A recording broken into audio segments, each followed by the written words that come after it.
Halo, selamat siang sahabat museum. Jumpa lagi bersama saya Nurul Ismi Lestari di episode 1 Bincang Hangat Sejarah. Dan pada episode 1 kali ini saya akan mengajak sahabat museum semuanya untuk mengupas tuntas mengenai Museum Sejarah Universitas PGRI Yogyakarta. Dan di sini saya tidak sendiri karena saya ditemani dengan narasumber kita, Bapak Dr. Andes Siswanta MPD, atau biasa lebih akrab dipanggil Pak Sis ya Pak ya. Ya. Mungkin bisa disapa terlebih dahulu Pak, sahabat museum di rumah. Halo sahabat museum di rumah. Saya ucapkan salam sahabat museum di hatiku. Nah, teman-teman semuanya, pada kesempatan kali ini kita akan mengenal mengenai Museum Sejarah Universitas PGRI Yogyakarta. Nah, jadi Bapak Dr. Andes Siswanta ini atau Pak Sis ini merupakan salah satu kreator atau ikut serta dalam membuat beberapa koleksi yang ada di Museum Sejarah Universitas PGRI Yogyakarta. Salah satunya adalah maket Keraton Yogyakarta, maket Keraton Kota Gede ya Pak ya. Kemudian masterpiece kita yang hanya ada satu, yakni maket Keraton Majapahit. Betul ya Pak ya? Iya betul Mbak Ismi. Nah, Bapak Siswanta ini juga merupakan anggota di Badan Musyawarah Museum. Iya. Pengurus ya Pak ya? Iya. Dan musyawarah museum. Kemudian beliau ini merupakan Kepala Museum Sejarah Universitas PGRI Yogyakarta. Nah, tanpa berlama-lama lagi, langsung saja kita masuk ke dalam pembahasannya. Pak, gimana sih awal sejarah berdirinya museum ini? Kan seperti yang kita tahu nih, dulu tuh nggak langsung menjadi museum. Iya betul Mbak Ismi. Dulu tuh masih menjadi laboratorium. Mungkin bisa dijelaskan teman-teman semuanya? Ya, terima kasih Mbak Ismi, sahabat museum. Jadi awal mula keberadaan Museum Laboratorium Sejarah UPI ini bermula adalah sebuah laboratorium sejarah Universitas PGRI Yogyakarta yang dirintis oleh almarhum Bapak Dr. Andes Suyono MA. Ya. Jadi koleksi yang ada ini merupakan hasil karya laboratoris antara dosen dan mahasiswa prodi pendidikan sejarah. Dan produk dari laboratorium sejarah ini tampaknya semakin lama semakin banyak, gitu ya, dan menempati beberapa ruangan dan akhirnya ekspansi ke halaman keluar koleksinya, sehingga oleh pimpinan universitas pada saat itu, rektornya adalah almarhum Bapak Dr. Andes Pak Profesor Bukhori MS MPD itu mengendaki bahwa koleksi yang ada di laboratorium ini akan dijadikan menjadi sebuah museum, gitu ya. Kemudian beliau mengajukan proposal ke Paramus agar supaya bisa masuk ke anggotaan ke Paramus, dan oleh Paramus disetujui. Kemudian pada tahun 2018 Museum Lab Sejarah ini masuk menjadi anggota Paramus secara resmi bersamaan dengan saing utama kita. Saya kira demikian Mbak Ismi di sejarah kenapa Museum Lab Sejarah ini yang semula laboratorium yang menjadi museum. Perjalanannya kan nggak singkat ya Pak ya, perlu bertahun-tahun agar bisa laboratorium ini menjadi museum. Nah, saya tuh pernah dengar katanya kalau misalkan di laboratorium ini adalah laboratorium terlengkap. Apakah betul begitu Pak?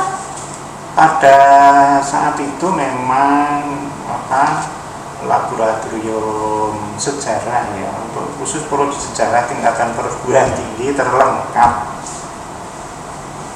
Dulu memiliki julukan terlengkap se-Asia Tenggara, tapi di ranah prodi pendidikan sejarah, itu ya, bukan menjadi museum terlengkap gitu ya, tapi koleksinya terlengkap pada prodi pendidikan sejarah. Jadi seperti itu ya teman-teman, bukan museum terlengkap se-Asia Tenggara, tapi laboratorium terlengkap se-Asia Tenggara dalam prodi pendidikan sejarah, seperti itu. Nah, di museum ini kan ada 3 ruangan ya Pak ya, ruang AFA, display, dan workshop. Nah, mungkin bisa dijelaskan nih Pak, apa sih karya-karya terbesar di setiap ruangannya biar sahabat museum tahu nih? Ya. Oke Mbak Esmi, ruang pertama itu adalah ruang AFA, audiovisual gitu ya. Jadi di ruang AFA itu juga ada koleksi yang ada di sana, yaitu ada koleksi maket Keraton Majapahit, ada maket Istana Versailles, ada maket Keraton Yogyakarta, Pagelaran dan Citinggil, ada beberapa diorama, antara lain ada Great Migration, ada virtual, ada revolusi Amerika, ada revolusi Prancis. Itu di ruang AFA. Ini masterpiece-nya adalah Keraton Majapahit, karena memang satu-satunya maket Keraton Majapahit ini hanya ada di Museum Laboratorium Sejarah Universitas PGRI Yogyakarta. Kemudian untuk di ruang display ini sendiri itu biasanya berisi seperti apa Pak? Kalau misalkan mungkin merujuknya pada Mataram atau ya, seperti apa? Oke, kalau di AFA itu sebetulnya itu mewakili Mbak Ismi ya, di sejarah Indonesia dan sejarah dunia itu ya. Sedangkan di ruang display ini mewakili ya ini Mataram kuno dan Mataram Islam itu ya. Ini sejarah lokal itu ya. Jadi di sini ada maket Prambanan Komplek, ada maket Keraton Ratu Boko, ada maket Keraton Kota Gede, ada maket Keraton Pleret, dan bahkan di Keraton Pleret itu ada juga masuk Keraton Karta gitu ya. Kemudian ada maket Keraton Yogyakarta. Dan ini yang menjadi masterpiece kita adalah maket Keraton Pleret. Ini karena maket pada saat kita membuat maket Keraton Pleret ini satu-satunya yang didanai oleh Pemda Bantul pada saat itu. Bupati yang diampu di Kabupaten Bantul adalah KRT Suryo Patmo. Beliau sangat konsen terhadap keberadaan benda-benda bersejarah di sekitar Pleret ya. Pada saat itu belum terangkat, kemudian beliau kepingin agar generasi penerusnya tahu bahwa di Pleret itu ada bekas puncak kejayaan Mataram Islam ada di Keraton Pleret. Kemudian akhirnya beliau meminta prodi pendidikan sejarah UPY ini untuk membuatkan maket Keraton Pleret. Kemudian Pak, kan ini kita mengetahui bahwasanya di museum ini tuh banyak sekali karya-karya. Nah, itu cara merawat supaya karya ini tetap terjaga itu bagaimana Pak? Ya, untuk sementara ini kami sangat berterima kasih kepada Yayasan Pembina Universitas PGRI Yogyakarta dan lembaga itu ya, bahwa untuk merawat koleksi yang ada kami dibantu oleh cleaning service ya. Dan kami juga berterima kasih ada relawan mahasiswa prodi pendidikan sejarah ya, setiap saat itu selalu siap untuk misalnya membantu bersih-bersih maupun sambil berlatih untuk menjadi edukator museum ya. Kemudian nih Pak, kan pada perbincangan kita kali ini itu temanya adalah belajar bersama laboratorium sejarah. Tapi kan di era sekarang ini terkadang generasi muda itu jarang sekali ada yang berminat untuk belajar melalui museum. Padahal jika kita melihat bahwasanya museum itu memiliki banyak sekali manfaat. Nah, kira-kira nih Pak, apa pesan Bapak pada generasi muda di luar sana untuk tidak ragu lagi belajar melalui museum? Oke Mbak Esmi, jadi untuk generasi ini tolong jangan sampai alergi terhadap museum ya, karena museum itu adalah gudangnya ilmu ya. Jadi bukan gudangnya barang bekas gitu ya, tapi gudangnya ilmu. Karena ada statement dari Ngarsodayan Sri Sultan Hamengkubuwono ke-10 itu menyampaikan bahwa belajar itu ada 3 pilar. Yang pertama bisa di kelas, didapatkan di kelas, yang kedua bisa didapatkan di perpustakaan, dan yang ketiga bisa didapatkan melalui museum. Jadi memang museum ini adalah gudangnya ilmu, karena banyak sekali museum-museum ini menyimpan kasana ilmu pengetahuan yang tak ternilai harganya. Nah, mungkin sahabat museum di rumah itu pengen untuk berkunjung di Museum Sejarah Universitas PGRI Yogyakarta. Nah, mungkin Pak bisa dijelaskan mengenai jam operasional museum itu sendiri. Kemudian kalau sahabat museum di rumah mau untuk berkunjung ke museum sini harus melalui siapa, seperti itu? Oke, kalau mau berkunjung ke Museum Laboratorium Sejarah UPY, untuk jam kunjungnya ini kita mulai hari Senin sampai hari Jumat, jamnya jam 8 sampai jam 14 gitu ya. Kami mengikuti dari Lembaga Universitas PGRI Yogyakarta, karena ini masa pandemi. Untuk misalnya mau berkunjung museum ya ini mohon lebih dahulu memberitahu ya, kontak dengan Bapak Dr. Andes Eko Asyanto, ini yang menjadi edukator Museum Laboratorium Sejarah Universitas PGRI Yogyakarta. Nah, jadi teman-teman semuanya, sedikit menambahi, jika kalian ingin berkunjung ke Museum Sejarah Universitas PGRI Yogyakarta, bisa follow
sehingga kalian itu bisa untuk mengkonfirmasi terlebih dahulu mengenai kedatangan, seperti itu ya Pak ya. Iya. Kemudian untuk pemandunya itu nanti dari sini atau seperti apa Pak kalau ada pengunjung? Kalau ada pengunjung banyak itu pasti akan dibantu oleh relawan museum. Tapi kalau hanya 1-2 nanti langsung ke Pak Iko itu Pak Iko itu juga di samping menjadi edukator Museum Lab Sejarah UPY, beliau itu juga yang ikut andil juga membuat koleksi-koleksi yang ada di sini, sehingga beliau lebih paham. Mungkin terakhir nih Pak, apa pesan Bapak untuk Museum Sejarah Universitas PGRI Yogyakarta untuk kedepannya? Ya. Untuk kedepannya kami dari Museum Laboratorium Sejarah UPY kepingin meningkatkan ya, eksistensi dari museum ini, dan kami sangat berterima kasih pada yayasan ini sudah mulai di make up itu ya. Jadi nanti ke depan akan diperluas karena koleksi yang ada ini cukup banyak dan ruangannya itu masih terbatas, sehingga perlu tambah ruangan sehingga nanti pengunjung lebih nyaman gitu ya, tidak ujal-ujalan. Ya, mungkin itu saja yang dapat kami sampaikan. Sekian podcast kami pada siang hari ini. Kesimpulannya adalah, jadi Museum Sejarah Universitas PGRI Yogyakarta itu pada awalnya tidak langsung menjadi museum. Pada awalnya hanyalah sebuah lab yang digunakan untuk menyimpan koleksi hasil karya tangan mahasiswa pendidikan sejarah. Kemudian baru disahkan menjadi museum itu pada tahun 2018 ya Pak ya. Nah, kemudian setelah itu baru resmi menjadi anggota Badan Musyawarah Musea. Nah, di Museum Sejarah UPY ini memiliki 3 ruangan, mulai dari ruang alfa, ruang display, hingga ruang workshop. Nah, bagi rekan-rekan semuanya yang berminat untuk mengunjungi Museum Sejarah Universitas PGRI Yogyakarta sangat dipersilahkan, karena kami buka setiap hari Senin hingga hari Jumat. Jam operasionalnya jam 8 hingga jam 16 atau jam 4 sore ya rekan-rekan semuanya. Nanti jika sahabat museum ingin bermain ke sejarah Universitas PGRI Yogyakarta, bisa kontak terlebih dahulu di kontak person yang ada di Instagram Museum Sejarah UPY. Nah, bagi teman-teman semuanya yang ingin juga untuk belajar sejarah bersama-sama dengan kami, boleh juga bergabung dengan program Sarjana Pendidikan Sejarah Universitas PGRI Yogyakarta, karena kami di program sarjana ini tidak hanya menjadi seorang tenaga pendidik apa ya, tapi kita juga dilatih untuk menjadi seorang tenaga di museum, seperti itu. Ya, mungkin ada tambahan Pak? Ya, sedikit tambahan Mbak Ismi. Jadi profil program studi sarjana pendidikan sejarah kita ini kan, selain yang utama itu adalah menjadi sarjana sejarah, calon pendidik, tapi juga kami bekali, yaitu menjadi tour guide gitu ya, sehingga ada mata kuliah museum, ada magang di museum, dan nanti ke depan dengan kurikulum yang baru nanti kami akan lebih memberikan bekal yang lebih banyak pada mahasiswa untuk pengalamannya itu lebih banyak, sehingga kalau lulus itu semua tidak jadi guru. Nah, mungkin ada yang jadi pengelola di museum, ada juga misalnya kita yang sekarang ini juga menambahkan kaitan dengan kewirausahaan, jadi nanti mahasiswa juga bisa berwirausaha. Jadi seperti itu ya sahabat museum semuanya, jangan ragu untuk bergabung bersama kami di program Sarjana Pendidikan Sejarah. Baik, terima kasih Pak Sis atas waktunya. Ya, baik, saya sudahi, sampai jumpa di episode selanjutnya.